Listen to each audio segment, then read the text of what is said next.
안녕하십니까, 소마시네마입니다. 자, 오늘 다룰 영화는 브레이킹 아이스인데요. 상영관이 많지 않은 영화입니다. 자, 이 작품에는 백두산이 나오고요. 천지가 나옵니다. 그리고 연길이 나오는데, 이 영화는 하지만 추운 겨울이라고는 제대로 겪어보지 않은 싱가포르 출신의 감독의 영화입니다.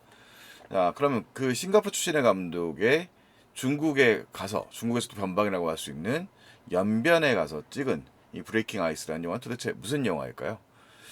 일단 이 영화는 고레에다 히로카즈 감독의 추천을 받았습니다. 직접 스마트폰으로 찍은 영상이 홍보용 영상으로 사용되고 있더라고요. 자, 그리고 이 감독은 사실 범상한 감독은 아닙니다. 안소니 첸이라는 감독이고요. 국내에 당연히 상업 영화를 보시는 주로 일반적인 관객들에게 낯설지만 일찍이 2013년도에 일로일로라는 작품으로 깐네 영화제 황금 카메라상 신인 감독에게 수상하는 그 상이죠. 그 황금 카메라상을 받은 경력이 있는 감독이고요. 그 이후에 꾸준히 활동하다가 이 브레이킹 아이스의 경우에는 2023년도에 깐느 영화제 주목할 만한 시선 부분에 출품되었던 작품입니다. 자, 안소니 첸의 인터뷰 영상 역시 이 감독님이 지금 내한도 5월달에 하셨었는데 이 영화의 이제 홍보 때문에 사실 이 작품은 2023년도에 만들어진 영화거든요. 근데 국내 개봉이 좀 늦었고 그래도 뭐 감독님과 접촉이 돼가지고 이제 내한도 하시고 뭐 여러 가지 행사를 진행하셨던 걸로 알고 있습니다. 이 감독님 인터뷰 속에 사실 이 영화의 의도가 어느 정도 나와 있어서 요걸 좀 캡처를 해봤어요.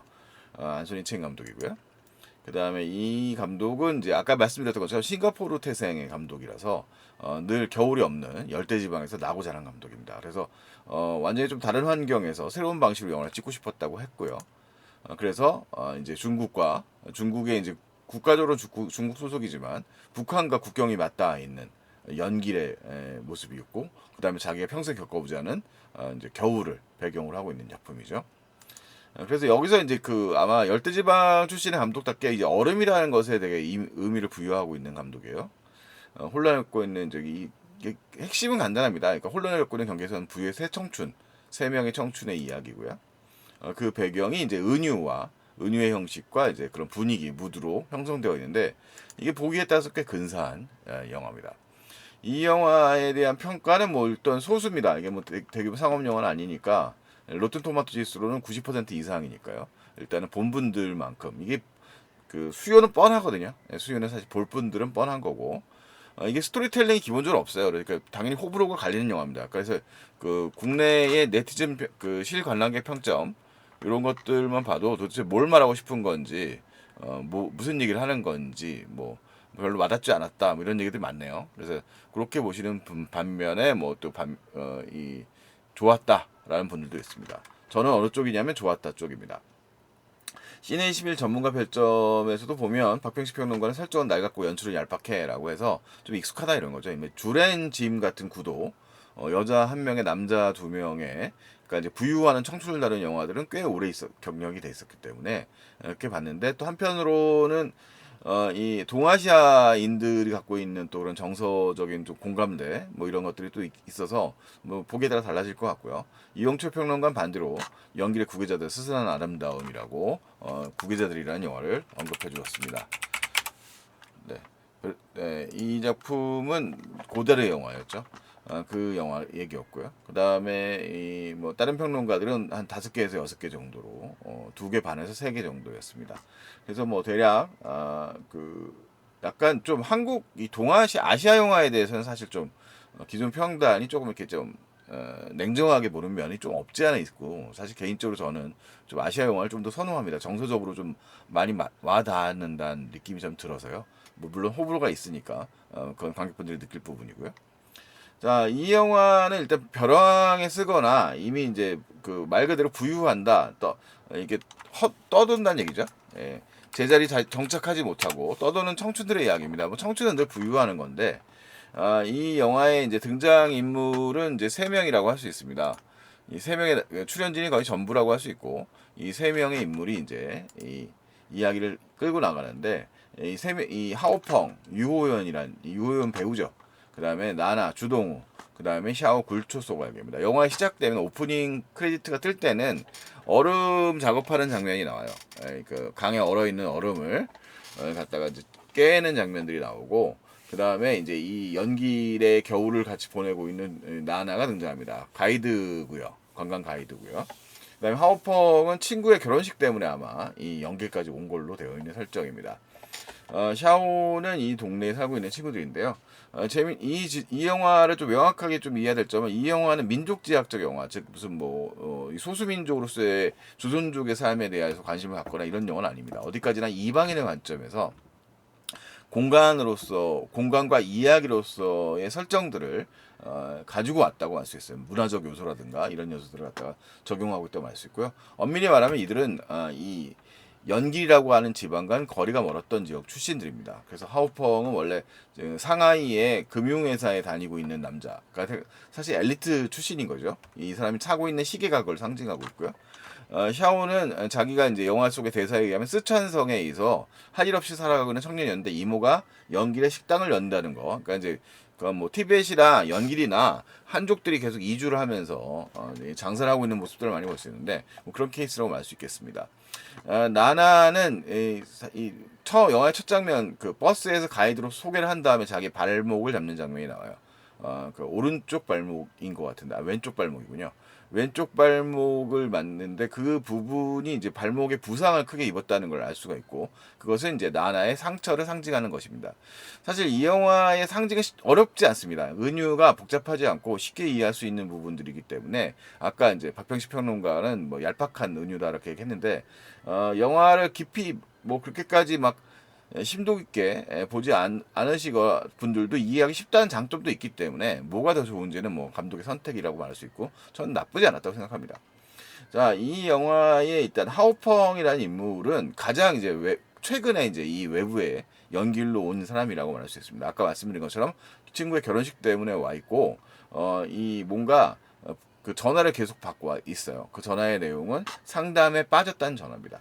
하오펑은 아마 공황장애 상태에 빠져 있는 그런 인물인 걸로 보여요. 이 사람의 역시 대사에 보면 이 사람이 이제 결국 부모가 원했던 범생이의 삶, 엘리트의 삶을 살았으나 그래서 탈출하고 싶어서 공부를 했고, 결국은 성공했지만 결국은 별로 달라지지 않은, 뭔가 열심히 또 목적 없이 열심히 살아야 되는 인생에 대해서 굉장히 공황 상태에 빠져 있는 인물로 등장을 합니다. 뭐 그걸 직접 표현하는 인물은 아니고 역시 과묵한 인물이죠. 이 영화의 등장인물들은 자기의 말을 갖다가 직접적으로 말하고 대사에 말하고 떠들고 다니는 사람들은 아닙니다. 그것들을 정서적으로 공감하고 있을 뿐인 거죠. 뭐 대부분의 실제 삶은 그런 편이죠. 내가 말한다고 떠든다고 해서 사람들이 다 공감해 주는 건 아니고, 하지만 이제 셋은 같이 있기 때문에 뭔가 위안을 받고 있다라는 그런 좀 막연한 정서 같은 것들이 있겠습니다. 자, 이 영화의 공간이 이제 연길이라고 하는 점은 사실은 뭐 꽤 흥미로운 부분인데, 이들이 결국은 이제 도망 온 곳이라고 말할 수 있거든요. 도피해서 온 곳이라고 말 수 있습니다. 세 사람 다 원래 살던 곳에서 멀리 떠나온 거죠. 자, 그래서 지금 등장하고 있는 하오펑이 연길로 오고, 그다음에 나나의 1일 투어, 이게 이제 아마 백두산 투어인데, 나나는 신세계 여행사라고 그 연길의 독특한 공간이죠. 한국어랑 같이 쓰여 있는 병기 표시되어 있는 그런 것들이 영화의 이제 풍경으로 계속 묘사가 되는데, 그 1일 투어에 참가를 해서 나나를 만나게 됩니다. 그러면서 이제 불쑥 언제 왔느냐, 3년 됐다. 이제 벌써 이제 나나도 외부에서 온 사람이라는 게 이제 알 수 있는 거고요. 본인은 이제 영화의 첫 장면에서 여기 고향 출신이다라고 얘기를 하지만 사실은 이제 거짓말인 거죠. 그러면서 이 일이 어떻게 즐겁냐라고 하지만 사실 나나도 마찬가지 입장입니다. 나나도 자기가 원래 하고 싶었던 일들이 제대로 되지 못하자 여기 상황에 오게 된 것이고요. 뭐 그것에 대해서는 영화의 중후반부에 역시 설명이 뭐 다 되고 있습니다. 뭐 사실 첫 부분부터 힌트를 주고 있는 거긴 하죠. 그러면서 이 하오펑에게 일단은 이 뭔가 이제 공허한 눈빛에 홀로 와 있는 남자이기 때문에 이 사람에게 이제 일종의 그 해줄 수 있는 작은 배려들을 해주는 나나죠. 그런데 나이도 비슷하니까요. 근데 이제 하오펑이 이제 뭔가 공황 상태에서 역시 이제 핸드폰을 분실하게 되는 상황이 벌어지게 됩니다. 그러면서 이제 가이드 일이 마침 2주간 열심히 일을 한 나나도 이 일을 쉬는 타이밍이 되고, 그러면서 저녁에 시간이 있어요라고 이제 측은한 마음에 이제 하오펑을 갖다가 불러들이게 됩니다. 자, 그러면서 이제 하오펑은 이제 뭐 아시다시피 중국은 이제 알리페이라든가 뭐 위챗페이 같이 QR 코드 결제가 일반적이라서 스마트폰이 없으면 경제 활동이 사실 쉽지 않은 구조로 되어 있죠. 그래서 그런 불편한 사항들 때문에 이제 이 사람을 불러가지고 이제 오게 되고, 하오펑은 이 나나의 친구인 역시 샤오라고 하는 친구를 만나게 됩니다. 이 역할은 이제 굴초소라는 배우가 연기를 하고 있는데요. 사실 영화의 이제 앞부분에 노래를 하는 장면이 나오는데 상당히 노래도 잘하고 그 인상적이더라고요. 영화의 후반부에도 그 엔드 크레딧도 한번 사용되는 것 같은데. 네, 그래서 어쨌든 이 사람들이 있는데 이 사람들 세 명의 성격이 조금씩 차이가 있어요. 그러니까 말하자면 이 나나는 이미 그 큰 실패를 겪고 와서 이쪽에 연기로 와 있는 사람이고요. 하오펑은 뭐 자세한 얘기는 하지 않지만 금융업계에 있었지만 커다란 이제 그런 큰 실패를 느끼고 있는 중인 겁니다. 한참 그런 공황 상태에 있는 거고, 샤오는 그런 기회조차 갖지 못해. 그래서 어딘가를 많이 가보지도 못한 뭐 그런 사람이죠. 그래서 이 각각의 청춘들의 모습으로 이들은 이제 이 한 공간에서 만난다는 설정인 거예요. 자, 그래서 영화는 하여튼 익숙한 풍경입니다. 이게 사실 한국 사람들이 보면 이게 엄밀히 말하면 싱가포르와 중국에서 만든 영화이거든요. 근데 이제 이들이 막 먹고 마시는 것들이 되게 익숙한 게 많아요. 여기 보이시는 뭐 소주라든가, 소주도 유명한 상표의 소주들을 막 먹고 있고, 뭐 컵라면이라든가, 뭐 풍경도 그렇고, 뭐 음악도 뭐 사실 북한 음악입니다만, 사실 되게 뭐 현대적인 그 케이팝 비슷한 음악들이 많이 흘러나와서 뭐 가사도 한국 가사고요. 그런 것들이 많이 사용되고 있죠.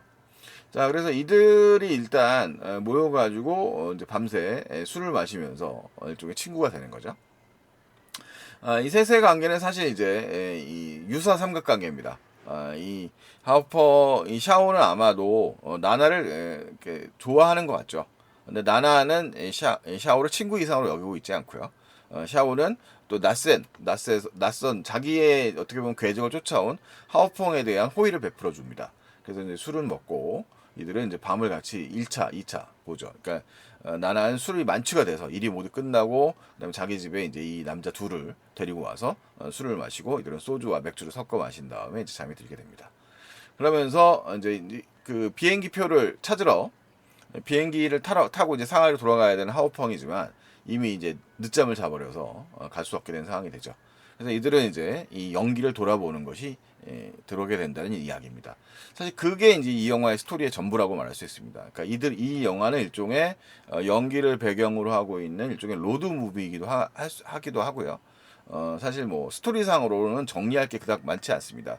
물론 그들의 정서와 대사 이런 것들이 이 영화의 이제 핵심 포인트라고 말할 수 있겠고요. 은유들이 이제 적절하게 사용되면서 이 영화에 대한 그들의 심상을 읽어내고 청춘의 마음을 이해하는 거죠. 안소니 퀘첸은 사실 되게 프로듀서이기도 한데 뭐저 얼마 전에 저희 채널에서 소개했던 해피엔드의 프로듀싱에도 관여를 했더라고요. 그래서 상당히 이 싱가포르 영화계를 대표하는 인물에 가깝다고 할 수 있습니다. 거기는 에리쿠라는 감독님이 계셨는데 지금은 이제 노장이 되셨고, 안소니 첸이 이제 새로운 싱가포르 영화계를 대표하는 인물이 아닌가라는 생각이 들고요. 되게 전방위적으로 뭐 일본, 한국, 뭐 이 중국을 오가면서 활동을 하고 있습니다. 먼저 중국계 감독이긴 하니까요. 싱가포르의 중국계 싱가포르인인 거죠.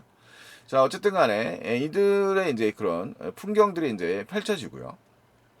변방의 풍경들이 펼쳐지고 이 영화에는 심각한 정치적으로 상황들 같은 건 묘사되지 않아요. 북한과의 경계선 연길의 풍경으로 이제 북한의 경계선 이제 국경을 갖다가 바라다보고 뭐 이들이 이제 갖고 있는 모습들을 보이죠. 얼음판을 뭐 깨보기도 한다는 등 이런 식의 이제 어떻게 보면 한가로워 보이는 풍경입니다만 이들의 마음은 이미 많이 무너져 있죠.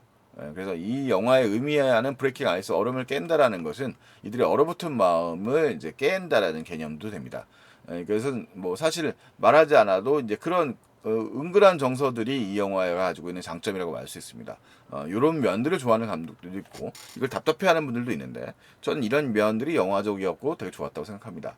자, 뭐 이 주동우의 연기는 말할 필요가 없죠. 주동우는 어쨌든 중화권에서 현존하는 최고의 이제 그 여배우라고 말할 수 있겠고, 가장 연기 같은 연기를 하고 있는 배우라고 말할 수 있겠습니다. 뭐 사실 요즘에 중화권 영화가 인기가 그다지 없기 때문에 많은 분들이 사실 잘 기억을 못합니다만, 2017년도에 나왔던 안녕 나의 소울메이트라든가, 그 다음에 이제 소년 시절에 너, 2020년에 소년 시절에 너, 그 다음에 넷플릭스에서 볼 수 있는 뭐 유가령 아니 저기죠.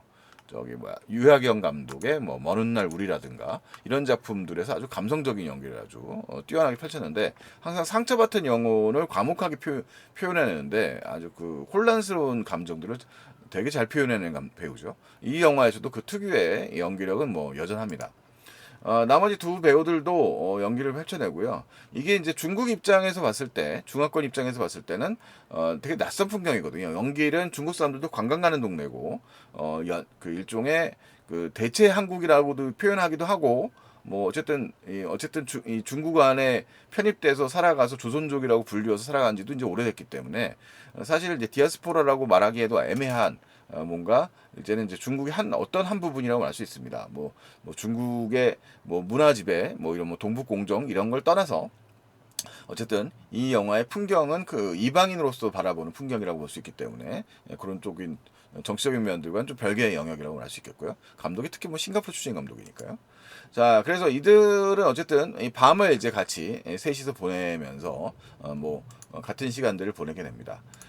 그러면서 이들의 이제 여정이 흥미로워지는데, 이 나나는 어쨌든 아까 말씀드렸던 것처럼 지금 새로 이입해오고 있는 이 하오펑에 대해서 하오펑은 일종의 호감을 갖게 되고, 이 둘은 일종의 사랑하는 관계를 맺게 되는 거죠. 근데 하오펑의 경우에도 아직까지는 완전히 마음이 붙어 있다고 말할 수는 없습니다. 영화는 종종 이들의 이제 얼어붙은 상태들을 표현하는데, 가장 노골적으로 표현되는 장면은 이런 거죠. 얼음의 미래에 갇혀 있는 이 새 청춘의 모습들을 시각적으로 표현하는 장면인데, 뭐 꼭 꽤 직접적이지만 꽤 또 아름다운 장면이라고 하지 않을 수 없습니다. 그리고 영화에서는 이 한국식 클럽 같은데, 연결식 클럽 같은 데서 모여서 춤을 추고 있는데 하오펑이 혼자 눈물을 펑펑 흘린다든가 하는 식으로 뭔가 뜬금없어 보이지만 내면에 깊숙한 이제 고통을 안고 있는 인물들을 그려내는 장면들이 쑥쑥 들어갑니다. 뭐 늘 밝아 보이고, 사실 샤오라고 하는 인물은 이 두 남녀 하오펑과 나나에 비하면 이 운전을 하고 항상 오토바이를 끌고 다니면서 좀 더 밝아 보이고 생각이 없어 보이는 인물처럼 보이지만, 영화 되게 후반부의 중요한 장면에서 난 더 이상 누워있지 않을 거야라고 소년과 이야기하면서 떠나는 모습으로 묘사되면서 가장 확실하게 자기 길을 가는 사람으로 표현되고 있죠. 자, 어쨌든 이 영화는 그렇게 이들의 여정을 따라가는데, 그 여정의 메타포로서 그려지고 있는 모습들이 이 연기란 특수성, 지리적 특성과 더불어서 여기에 있는 이야기들, 아리랑이라고 하는 노래, 그 다음에 이제 단군 신화에 나오는 우리 웅담이랍니다. 죄송합니다. 대단히 죄송합니다. 큰 실수할 뻔했네요. 웅녀 이야기, 호랑이와 웅녀 이야기들을 모티브로 삼아서 영화의 후반부를 또 전개합니다. 그래서 이들은 영화 속에서 이제 이 주인공 하오펑은 이 그 백두산을 이야기를 담고 있는 이제 이 동영화 책자를 갖다가 보고 있는 거죠. 그리고 이들은 가장 굵은 책을 여기서 가지고 도망가자, 서점에서 도망가자고 얘기하는 내기를 펼치기도 합니다. 그래서 이렇게 뛰어나가는 장면이라면, 뭐 이들의 일탈이란 그렇게 불편할 정도의 일탈이란 없기 때문에 뭐 나쁘지 않게 깔끔하게 끝나긴 합니다.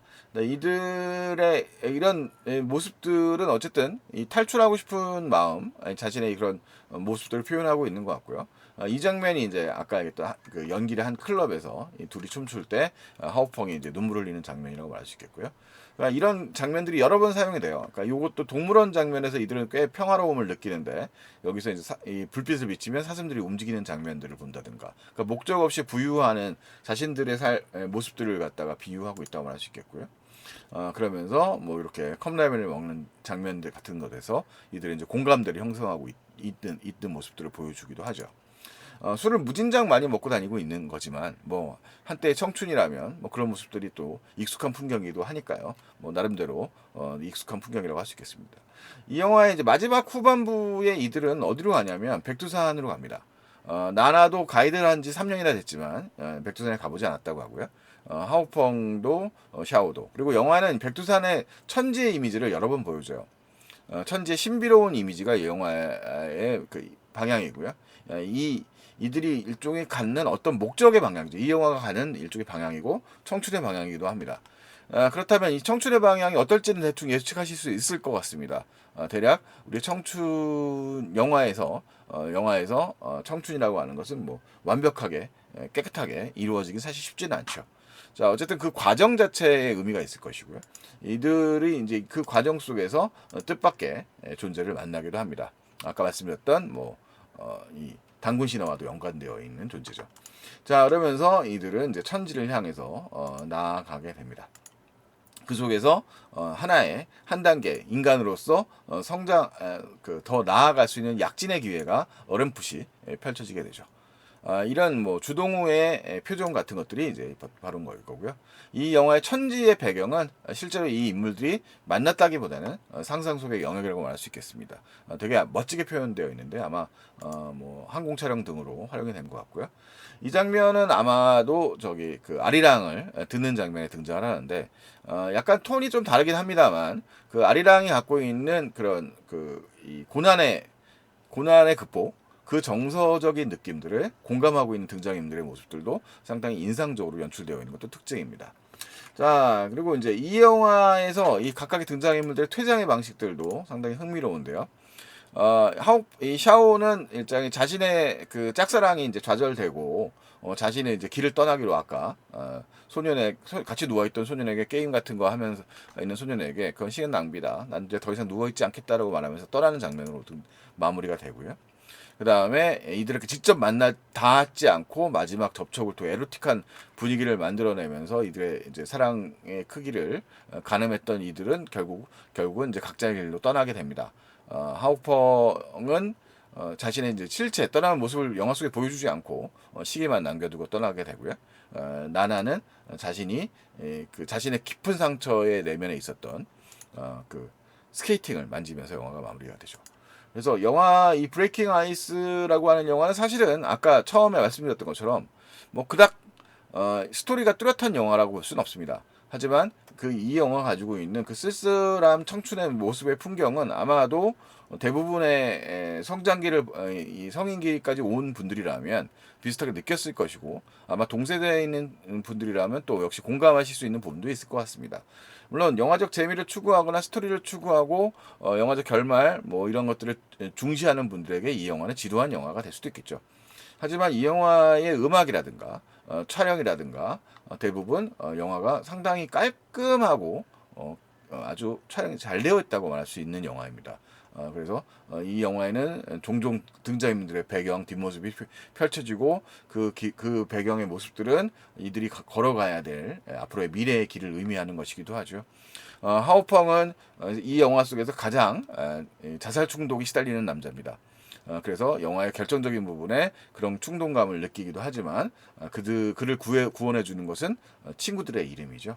친구의 이름입니다. 그러니까 우리가 같이 살아가는 데 있어서 이들은 물론 이 영화 속에서 만났다가 아주 어떤 인생의 그 고비에 이들이 좋은 인연을 만났다가 다시 헤어지는 결말이지만 이들이 다시 또 만날 수도 있을 것이고 그들의 각자의 삶의 극한 고비를 청춘의 고비를 넘어갈 수 있는 시간을 담고 있다는 면에서 영화는 꽤 인상적으로 연출되었다고 말 수 있겠습니다.